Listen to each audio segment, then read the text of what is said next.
Galvenais, lai akmenī negadās kāda apslēpta plaisa. Citādi visa lielā vešana par velti.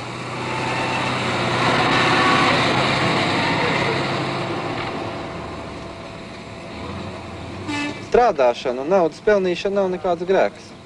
Un kādu sliktumu es nesu ar to, kad es savu darbu ieguldu ražošanā, par to nopelnu naudu. Nauda ir tāda papīra mantiņa, ko nedrīkst turēt zeķē, kas ir jālaiž apgrozībā. Ja mēs tieksimies tikai pēc naudas, mēs to naudu iegūsim tikai kā to papīra vērtību, ja mēs viņu nemācīsim likt lietā. Kāpēc cilvēki par savu naudu nenopērk kādu lietu, kas nestu augļus? Viņi vienkārši domā, ka tas auglis ir tā pati nauda.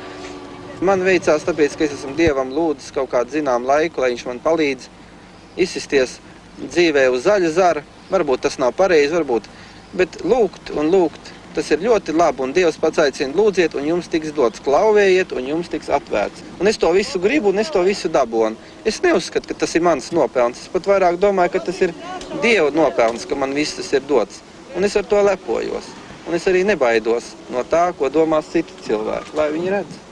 Jo viņi Dievu nelūdz, lielāko tiesu šeit drīzāk noliedz un smejas par viņu, nu tad lai viņi smejas, bet es lūdzu un es dabonu. Un tā ir mana pārliecība un nostāja. Tā neliekās, ka attiecībā pret tevi tomēr kaut kāda skaudība ir? Es sevi neuzskatu ne par kādu bagātnieku, tāpēc, ka mēs jau dzīvojam tik milzīgā trūkumā, kad savu, teiksim, pārticību es uzskatu par tādu vidēju nabadzības līmeni kaut kur attīstītās valstīs.